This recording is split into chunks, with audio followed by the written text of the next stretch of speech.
ഇങ്ങനെ ഒരു കച്ചവടത്തിലേക്ക് ഇറങ്ങാനുള്ള കാര്യം എന്നാ? ഹസ്ബൻഡ് മരിച്ചിട്ട് 2 വർഷമായി. ഹസ്ബൻഡ് മരിച്ചോ? പെട്ടെന്ന് മരിച്ചതാ. പിന്നെ മോക്ക് ജോലി ഉണ്ടായിരുന്നു. മോള് ഇപ്പം റിസൈൻ ചെയ്തിരിക്കുക, നേഴ്സാണ്. ഓ ശരി. ഓക്കെ. അവർക്ക് കാനഡയ്ക്ക് പോകാനായിട്ട് പരീക്ഷയുണ്ട്, അതിന് വേണ്ടി റിസൈൻ ചെയ്തതാണ്. ഓ ശരി. അതുകൊണ്ട് അപ്പം നമുക്ക് വേറെ വരുമാന മാർഗ്ഗം ഇല്ല. Okay okay. അപ്പോൾ അങ്ങനെ നമ്മൾ ചെയ്യാനായിട്ട് മനസ്സ് കാണിച്ചു. ചേച്ചി സങ്കടപ്പെടണ്ട.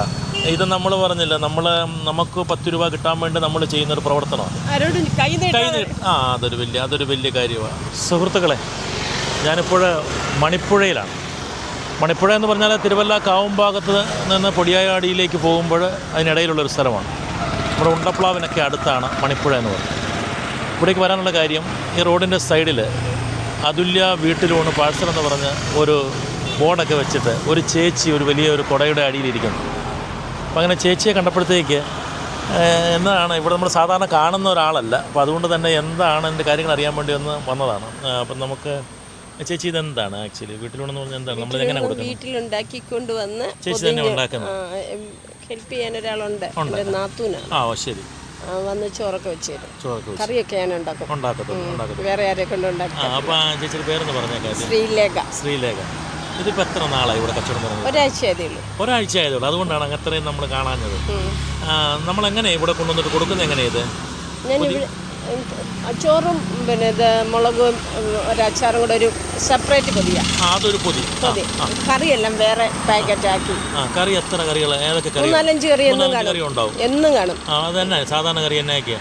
സാമ്പാർ, പുളിശ്ശേരി, മീൻകറി, തോരന്, ഒരു പച്ചടിയും കൂടെ കാണും. ഇത്ര ഐറ്റം കാണും. പിന്നെ പപ്പടം. പിന്നെ വേറെ സെപ്പറേറ്റ് ഉണ്ട്. അപ്പം നമ്മൾ ഇത്രയും സാധനങ്ങൾ അടങ്ങുന്ന നമ്മൾ ഒരു പൊതി കൊടുക്കുന്നത് എത്ര രൂപയ്ക്ക്? 90 രൂപയ്ക്ക് കൊടുത്താൽ മുതലാകുമോ? നമ്മൾ 90 രൂപയ്ക്കാണ് സാധാരണക്കാരല്ലേ, നമ്മൾ 90 രൂപയ്ക്കാണ് കൊടുക്കുന്നത്. അത് ശരി. ഓക്കെ. അത് വലിയ വില. ഞാനത് വെളിച്ചെണ്ണയിലാണ് ഉണ്ടാക്കുന്നത്. ആണോ? അത് ശരി. ഞാൻ എൻ്റെ വീട്ടിൽ ഉപയോഗിക്കുന്ന പോലെ തന്നെ ഉണ്ടാക്കും. അത് ശരി. അപ്പം നമ്മുടെ ഒരു ഉത്തരവാദിത്വത്തിൽ തന്നെ നമ്മൾ കൊടുക്കുക. അത് വേറെ ആരെ കൊണ്ട് ഉണ്ടാക്കിക്കത്തില്ല, കറിയെല്ലാം ഞാൻ ഉണ്ടാക്കും. ഓ അത് ശരി. അപ്പം ഇങ്ങനെ കറി ഉണ്ടാക്കാനായിട്ട് ഇതിനു മുമ്പ് അങ്ങനത്തെ എന്തെങ്കിലും കച്ചവടം ചെയ്തിട്ടുണ്ടോ? ഇല്ല. ഞാൻ കറിയൊക്കെ ഞാൻ എൻ്റെ ചേച്ചിയൊക്കെ ചെയ്യുന്ന കണ്ട് പഠിച്ചതാണ്. എൻ്റെ ആഹാരം എല്ലാവർക്കും ഇഷ്ടമാണ്. അത് ശരി. അപ്പോൾ ആ ഒരു ധൈര്യത്തിലാണ് നമ്മൾ ഈ ഒരു കാര്യം ഇങ്ങനെ ഒരു കച്ചവടത്തിലേക്ക് ഇറങ്ങാനുള്ള കാര്യം എന്നാ? ഹസ്ബൻഡ് മരിച്ചിട്ട് 2 വർഷമായി. പെട്ടെന്ന് മരിച്ചതാ. പിന്നെ മോക്ക് ജോലി ഉണ്ടായിരുന്നു. മോള് ഇപ്പം റിസൈൻ ചെയ്തിരിക്കുക, നേഴ്സാണ്. ഓ ശരി. ഓക്കെ. അവർക്ക് കാനഡയ്ക്ക് പോകാനായിട്ട് പരീക്ഷയുണ്ട്, അതിന് വേണ്ടി റിസൈൻ ചെയ്തതാണ്. ഓ ശരി. അതുകൊണ്ട് അപ്പം നമുക്ക് വേറെ വരുമാന മാർഗ്ഗം ഇല്ല. Okay okay. അപ്പോൾ അങ്ങനെ നമ്മൾ ചെയ്യാനായിട്ട് മനസ്സ് കാണിച്ചു. ചേച്ചി സങ്കടപ്പെടണ്ട. ഇത് നമ്മൾ പറഞ്ഞില്ല, നമുക്ക് 10 രൂപ കിട്ടാൻ വേണ്ടി നമ്മൾ ചെയ്യുന്നൊരു പ്രവർത്തനമാണ്. ആരോടും കൈ അതൊരു വലിയ കാര്യമാണ്. നമ്മൾ ആ ഒരു ധൈര്യത്തിൽ നമ്മൾ ചെയ്ത് കഴിയുമ്പോഴത്തേക്ക് നിരവധി ആളുകൾ ഇവിടെ വരികയും ഇത് വാങ്ങിക്കുകയും ചെയ്യും. ചേച്ചി ആ കാര്യത്തിൽ ഒന്നും വിഷമിക്കേണ്ട.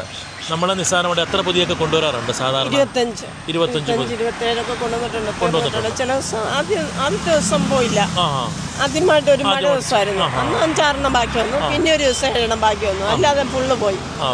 ചേച്ചിക്ക് ഇത് ചെയ്യാൻ തുടങ്ങിയിട്ട് ഇപ്പം ഒരാഴ്ചയാന്ന് പറഞ്ഞു. എങ്ങനെ മനസ്സിന് എന്നാ തോന്നുന്നു? ഇത് ചെയ്യാൻ പറ്റുമെന്ന് തോന്നുന്നു? ഇപ്പം നമുക്ക് ലാഭം ഒന്നുമില്ല. നമ്മുടെ ചെലവുകൂടെ അതിനകത്ത് കഴിഞ്ഞു പോകുന്നേ ഉള്ളൂ. പക്ഷെ എൻ്റെ കൂടെ ജോലി ചെയ്യുന്നവരാരെങ്കിലും ഉണ്ട്, അവർക്ക് ഞാൻ പൈസ കറക്റ്റായിട്ട് കൊടുക്കുന്നുണ്ട്. നമുക്ക് കിട്ടിയില്ലേലും അവർക്ക് കൊടുക്കും. ഏതാണെങ്കിലും കച്ചവടം ഇപ്പം നമ്മൾ 25 കൊണ്ടുവന്നേക്കുന്നത്. ഈ വീഡിയോ കാണുന്ന ആളുകൾ, നിരവധി ആളുകൾ, നമ്മുടെ സുഹൃത്തുക്കൾ, സഹോദരങ്ങൾ, വേണ്ടപ്പെട്ടവരെല്ലാവരും ഈ വഴിയിലൂടെയൊക്കെ യാത്ര ചെയ്യണം.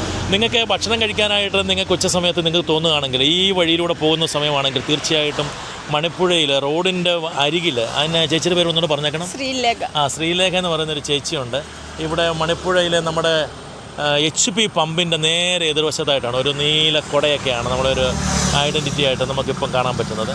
ചേച്ചി തന്നെ വീട്ടിലുണ്ടാക്കിക്കൊണ്ട് വരുന്ന ആഹാരമാണ്. അത് ശുദ്ധമായ വെളിച്ചെണ്ണയിൽ തന്നെയാണ് കറിയും മറ്റു കാര്യങ്ങളും ഉണ്ടാക്കുന്നത്. ആ ഒരു ഉറപ്പെന്ന് പറയുന്നത് വളരെ വലുതാണ്. അപ്പോൾ തീർച്ചയായിട്ടും നമുക്ക് ഒരു കൈ നമുക്കുള്ള ആഹാരം കഴിക്കാൻ വേണ്ടി നമുക്ക് ചേച്ചിയെ സഹായിക്കുന്നതിനായിട്ട് നമുക്ക് ചേച്ചിയുടെ ഈ സംരംഭത്തോട് ചേർന്ന് നിന്നുകൊണ്ട് തന്നെ നമുക്ക് ആവശ്യമുള്ള ആഹാരം വാങ്ങിച്ചുകൊണ്ട് ചേച്ചിക്ക് ഒരു കൈത്താങ്ങാകാനായിട്ട് പറ്റും. രുചിയുള്ള ആഹാരം കഴിക്കാനായിട്ട് നമുക്കുള്ള ഒരു സാധ്യത കൂടിയാണിതെന്ന് നമ്മൾ കൃത്യമായിട്ട് മനസ്സിലാക്കുന്നത് നല്ലതാണ്. ചേച്ചിയുടെ മനസ്സ് നിറയട്ടെ, ചേച്ചിയുടെ കയ്യിലേക്ക് ചേച്ചിയുടെ ആവശ്യത്തിനുള്ള കാര്യങ്ങൾ വരട്ടെ എന്ന് ഹൃദയപൂർവ്വം ആശംസിക്കുന്നു. നാടിൻ്റെ നന്മയുള്ള മറ്റു വിശേഷങ്ങളുമായി അടുത്ത വീഡിയോയിൽ നമ്മൾ കാണാം. ഇതിനിടയിൽ ചേച്ചിയെ വീണ്ടും കാണുമ്പോൾ ഇന്ന് കണ്ട ചേച്ചി ആയിരിക്കത്തില്ല, കുറച്ചുകൂടി സന്തോഷമുള്ള ഒരു മനസ്സോടുകൂടിയായിരിക്കും ചേച്ചി ഇവിടെ കച്ചവടം ചെയ്യുന്നത്. ദൈവം അനുഗ്രഹിക്കട്ടെ എന്ന് പ്രാർത്ഥിക്കുന്നു. മറ്റു വീഡിയോയുമായി അടുത്ത സമയത്ത് നമുക്ക് കാണാം. അതുവരേക്കും നന്ദി, നമസ്കാരം.